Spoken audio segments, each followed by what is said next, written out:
some quarantining issues. So, and understandably elsewhere as well. So, just localized one. So that's just affecting some of the attendance for some students. I think we just take for granted, well, I take for granted, especially in Australia, that, we're able to still function and go out and things and just live our day-to-day lives. So, everywhere else around the world has different rules, and that's obviously impacting on your work and your studies and etc. So naturally, come when you can to the sessions, take what you need from the sessions, and I will email the PDF slides when I share them as a group email. Were all of you able to receive my recent email with the PDF? Just make sure that you're checking your QUT email, because that's the only one that I have to communicate with you. And if you're not checking your QT email, at least direct that email to a private one that you check, okay?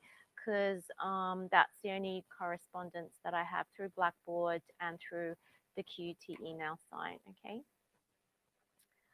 So obviously I want to pay tribute to the traditional owners that QT sits on, and I want to acknowledge the Turrbal and Yugara First Nations owners of the lands where QT now stands, and I want to pay respect to their elders, laws, customs, and creation spirits.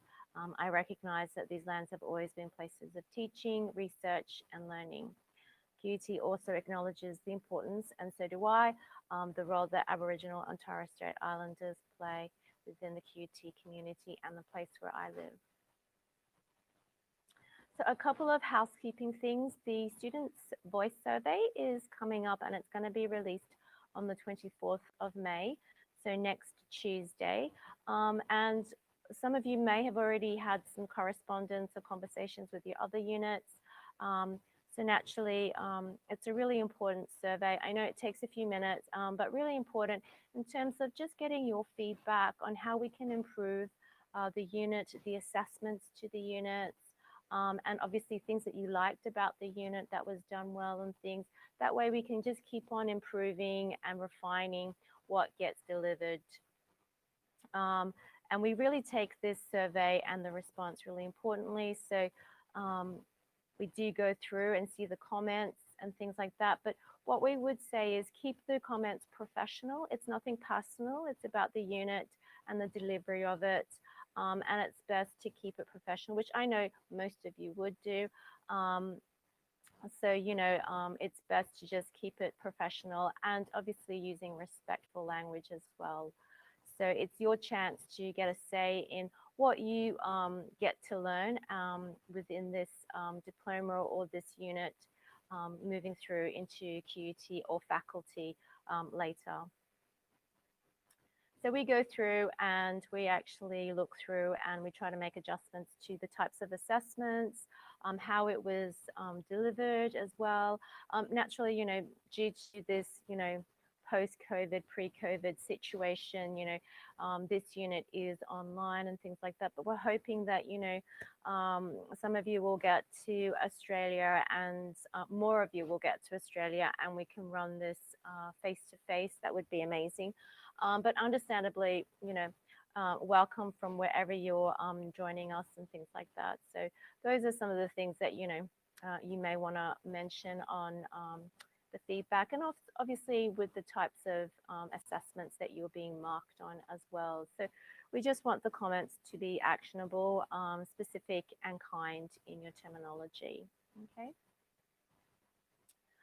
All right, so for those of you joining, that was a really quick reminder about the voice survey, which is coming on and it's going to be activated next week. So just getting feedback on this unit and moving forward, how we can improve it and what's actually been done well from this unit as well. Okay, so I just wanted to do a really, really quick summary on this week's e-content that my colleagues and I have put together. And it's essentially looking at the why and the reasons why change happens within a design, obviously the design context of the built environment and all of those sorts of things. And, what's the motivation, what's the purpose of these changes and why. and how does it affect design and the way that we function day to day? Okay.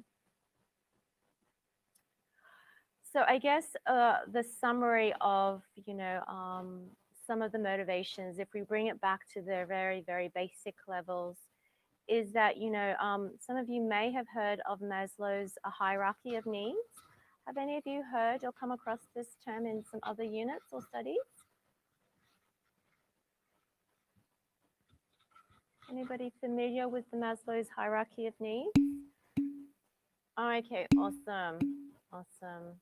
Great. So you would be familiar with some of the basic sort of categories that we actually base some of these things on. And we talk about this a lot in architecture and design, particularly with the motivations and the reasons why we design, who is it for, and it all obviously equates to down at the bottom line of, sustainability. We're often doing things that are actually beyond our necessary needs, and why do we do them, and what motivates us? And as designers moving forward, we're using a lot of materials, we're using a lot of resources, and we have to really come back to this idea of, Maslow's hierarchy of needs, and what motivates us to design things, and what's the sort of values that we should be promoting as designers when we go into the workplace. So obviously there's a variety, but basically it's 5 sort of categories that are associated as human beings within a culture, irrespective of any culture or any place that you live around the world. Westernized, developed, indigenous, etc. So the first one that it deals with, obviously, is the basic need for survival.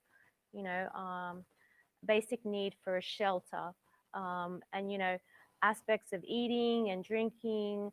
So design has kind of evolved over those years. Scaffolding from last week and the week before, so week 8 and 9, we talked about elements or factors that changed within society and the developing world, particularly the Western world, with introduction of new materials and technology and things. And this kind of goes hand in hand in that from the very, very classical periods, or probably the prehistoric periods, to the basic elements of we as human beings have this need for survival, and we design tools to assist us with that survival. We design homes that assist us with that survival.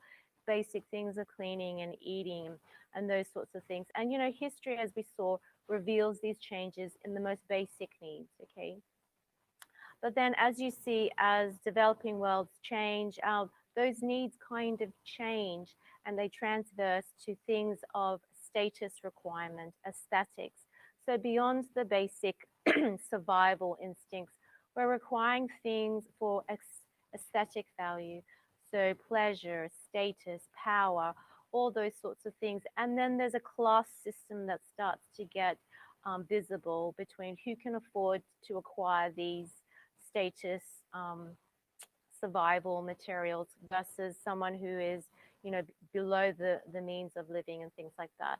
So all of those sorts of things impact culture and society. So the basic thing is physical survival.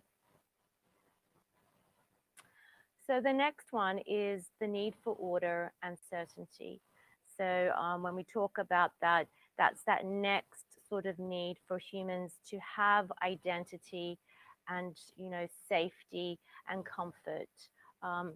Coming on from that basic need to eat and shelter, there's that next layer of, now that I have those basic needs, what's my next emotional and psychological need, which is that need for order and certainty, to have a place of that I call home. What goes into that home? So financial security, health and well-being, personal security. So as you can see, that little window starts to get bigger and bigger. And these factors play into designers and why we design, how societies are formed, how economy is formed. So all of these things contribute to why things change. So, it's really, really interesting when you look at it from a basic level, but then you apply it within in a small community, then you apply it within a city, then you apply it to a whole, country, and then the global sort of picture. Okay, so the next is, that need for belonging and love. So that personal sort of need to belong to a society. So you have your immediate family, then you have your partner or your siblings, and then that sort of tree of roots starts to expand to larger groups. You need to belong to a larger community. So if I live in this suburb, I catch up with people in this community, or I belong to a certain church or an organization, a sporting club. So you see that dynamics of human belonging and culture start to diverse and get bigger and bigger. So it's kind of like this little network of different little cities getting bigger and bigger, from the individual to their community, to their town, and then to their city, and then to the country that they live in. And even for yourself as students belonging to the university or a workplace, there's a sense of belonging, and it gives you some sort of identity, and you align yourself sometimes with the same values, uh, sometimes with the same interests, and it's a part of an association, and it gives you probably gives you confidence and belonging more than anything. So the next is self-respect and prestige, which probably ties together with, when you belong to a community and things like that. That gives some people some satisfaction, but then there's this other individual sort of longing of personal pursuit, where you want to achieve something, whether it's for status, whether it's for power, whether it's for values that you want to affirm. Whether you want to be vegetarian or vegan or both. So, it's just that actualization and importance. And we take this sense of identity and this need for identity really important when we design, particularly more so in product design, fashion design, furniture design. And then it spreads out into interiors, then it spreads out to organizations that have commercial workplaces, then it expands out to, commercial buildings as such. So in the context of the built environment, if I was designing a certain pen, or, a pencil case and things like that, I'm looking at the particular designer or the user demographic. I'm really researching on what their aspirations are, what their values are, and we often play up to that.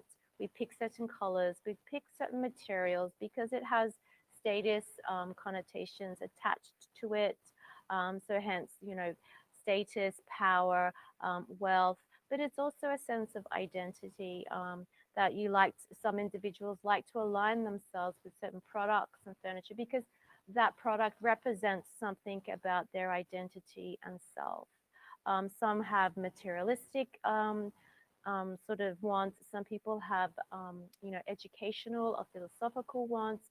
Some have spiritual wants to do with religion. So there's many different types of layers of this. But can you see how it applies and how designers would look at this category? And more so with fashion as well. Fashion, shoes, the type of clothing that you pick and how it's made really says something about who you are, irrespective of whether you can afford it or not. There's certain things that you choose because you like it for its color, for its texture, for the materials, etc. So there's some element of that fact underlining in your choice. And then the last is, leading up all to this self-actualization. So, perhaps you're a creative person, intellectual person, spiritual, which I mentioned before. So just looking at how we actually live our lives and, self-fulfill some of the needs that we want. So I think that's all of these 5 sort of categories do sum up the human conscious or the human sort of psyche and the way we behave as social creatures within a smaller sort of community, then in a larger community, and then globally as well. Okay. So that's a really basic sort of summary of, some of the things that we look at in terms of what motivates and encourages changes and how we can apply this to the built environment as designers.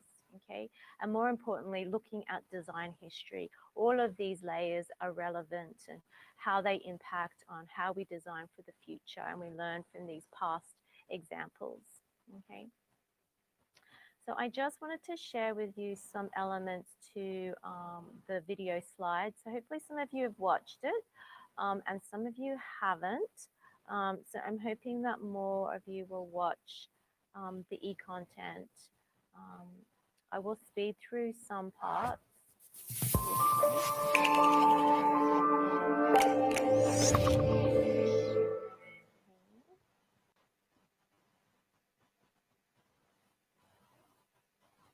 So hopefully it'll work. Okay.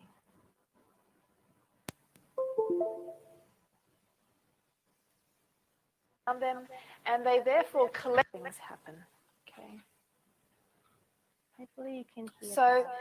if we just have a quick look at these two interior designs over here, they're quite different in style. This one has lots and lots of patterns. It's in a much brighter color. There's lots of different colors within the room. And if we look at this space, much simpler furniture. Only a little bit of patterning on the carpets, not on the furniture and walls as well. And it's a much simpler design. And this is just because what people believed to be fashionable at the time. So if we have a look at the more Victorian image, this one here, the fashion at the time was to have lots of clutter. They were a society of people who were very inquisitive, very interested in the world around them, and they therefore collected lots of things from around the world. So this was the time in history where people were really interested in collecting animals from other places in the world. Sometimes they were dead, sometimes they were alive. Collecting things like butterflies, even plants, collecting fish in aquariums. This is the first time we see people in Britain really interested in keeping tropical fish, for example. And it's all about showing off how much knowledge you have, how interested you are in lots of different things. Whereas if we take a look at the Georgian design over there, it is much more simpler. And it's all about functionality, how things work, rather than how you appear to society. Okay? So all of these meanings are really important. And as designers, we need to understand what people want, what they think is fashionable, what they need in terms of functionality and aesthetic, in order to really make sure that our designs are going to be successful.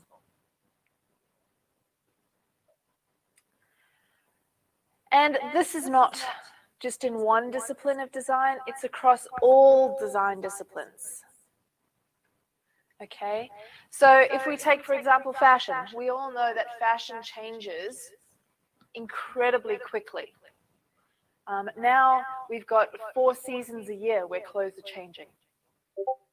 It used to be that maybe they changed twice a year, and before that they maybe changed once a year, and then before that, you know, it would take sometimes 5 years to a decade for fashion to change. But because of fast fashion, because companies want to sell lots of clothes, the easy way to do that is to convince people that they need new clothes every 3 months or more often. Okay?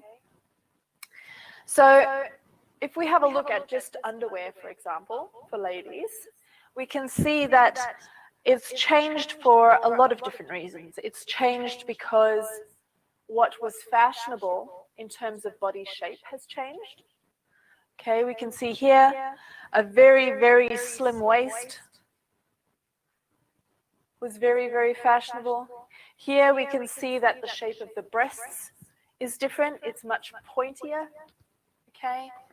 Up in the 20s, we can see that the figure is a lot flatter. It's important that there is almost no breasts, that the breasts are almost the same size as the waist, okay? So why do you think the shape of the woman's body has become different over the years? What do you think would have driven that?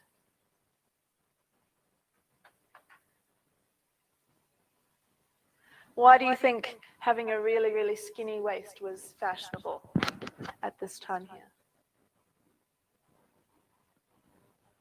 Anybody know? No?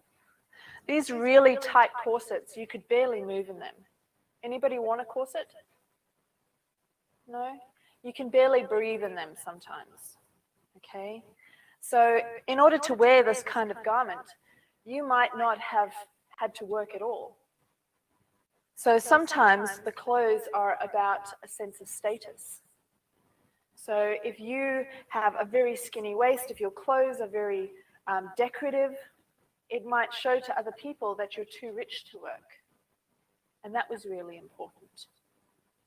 Whereas some of these other shapes are more about fashion. It was fashionable to have smaller breasts, or it was fashionable to have pointier breasts. Okay? And sometimes it's also about what's available in terms of fabric. Okay? So some of these corsets used to be made out of things like whalebone, for example. And then they started to change, and some of them were made from steel instead. And then when we get across into the later years, into the 1950s, this is where we see the introduction of nylon into undergarments as well. Okay? So it's people's wants, people's needs, social status. It can be what's considered fashionable in terms of fabric, decoration, and even shape. Okay? So the further along in history we get, the more rights women have. The more rights they have to work, the more rights they have to express their opinions, maybe even to vote. And this in itself changes the way that fashion's developed, because women want to express who they are and what they do, not just a stay-at-home wife who doesn't have to work. They want to express that they are individual, that they can work, that they are secretaries, maybe even that they're bosses later in history. Okay? So women's fashion has lots and lots of messages embedded in it. Sometimes change happens because governments are really good at facilitating change. And of course, sometimes change doesn't happen, or bad change happens because governments are really bad at making change. One of the good initiatives that the Australian government had was that they were trying to drive technology. So for many, many years, I would say particularly here in Queensland, there's been lots of initiatives to help drive business, to help encourage technology to develop here in Australia. It does depend on the type of technology. There are some technologies that Australia hasn't been very good at funding, at developing. Things like renewable energy, we've been very bad at. In fact, most of Australians' best engineers and technology designers for things like solar power, about a decade, maybe 15 years ago, they all moved to California because California was really, really good at encouraging solar and wind energy development. But there's been other things that Australia's been good at developing. In particular, a lot of the local councils are running lots of funding initiatives where they're encouraging people to start really small businesses to try and develop the economy that way, okay? So some governments are good at this, some governments aren't, but for a lot of governments, it's part of their political agenda to announce where they're going to invest their money in what industries they're going to invest their money. Unfortunately, in Queensland at the moment, a lot of their investment is going into mining, into coal, which is a little bit backwards. Lots of people want them to move forward, to look to the future, to renewable energies, and all they want to do is look back to dirty coal energy instead. So John Heskett, who I've mentioned a few times, he's a very famous design author, said that design has evolved historically in a layer pattern, rather than a linear evolution in which new developments eliminate previous manifestations. Then we can expect new layers to be added that will alter the role and relationship of pre-existing models. So he says, we're not going along in a straight line. Everything that we design is kind of building up on what we already know before. Okay, and yes, we've spoken about how sometimes we can go back in history and be inspired by other things. But it's important that we recognize all those layers so that we can build on top of them. All right. So, change is always happening. Otherwise, there wouldn't be designers, right? Everything would have already been designed. And as designers, it's our job to be really interested in people and interested in the environment and all those other things. But mostly it's about people. It's about really understanding people and what they want and what they need. Now, what do people want? That's a really, really hard question. And sometimes they don't know what they want until they see it. So sometimes it's up to designers to create want. And this can be a good thing and a bad thing. Obviously, if we're just designing things like we spoke about the fashion industry, if we're just designing things to be replaced every 3 months, just for the sake of replacing them every 3 months, is that a good thing? Probably not. Okay? It's creating unnecessary consumerism. But if we're designing things that people are kind of unexpected, that have really positive impacts, maybe with technology, maybe with things like health, maybe to make people feel better about themselves, then those kinds of creations are really fantastic.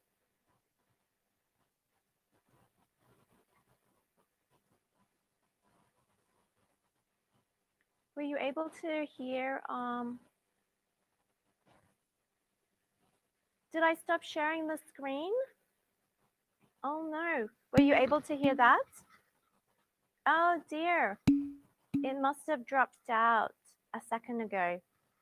Oh, sorry for that. It's hard to know with the technology and things. But yeah, I just wanted to share with you some of the beginnings of those slides, videos, and things, which most of you should be watching yourselves. There was another, so that's taking out a look at, you know, some of the history that's evolved through change. Obviously, not all of it is touched upon. We talked about fashion, we talked about women's rights and values, but as you saw, all of these things feed back to those basic 5 categories about Maslow's laws of needs. So, you know, we're all interconnected when we talk about society, culture, the built environment, and more importantly, as designers, what motivates us to design. Sometimes it's for a good reason, and sometimes it's for a negative reason. In particular, where this becomes an issue is obviously with unsustainable design now. As we're facing climate change and our reducing sort of resources globally, we have to more than ever think carefully our motivations about why we want to design and who we want to design for and what we want to actually promote. And we talk about this a lot in architecture and interiors, product design and landscape design, where we want to be providing, you know, active change that's for the better. We want to encourage people to think differently and to live differently so that we're not unsustainable and we're not overusing the resources. And designers, unfortunately, play a huge part in that role, especially with the consumerist, especially with consumerist developed countries, particularly in the West. We have to really talk about that sort of situation. And that's where design history is really important, where we reflect on where we've come from and where we can go to. So I wanted to share this other slide. So that's about the past, okay, but where can we be going to the future in terms of design? So I want to share this other video, which I share with my architecture students. So just give me 2 seconds. Hopefully the video is going to work this time. So and it's going to be York Ingalls. Hopefully it will work.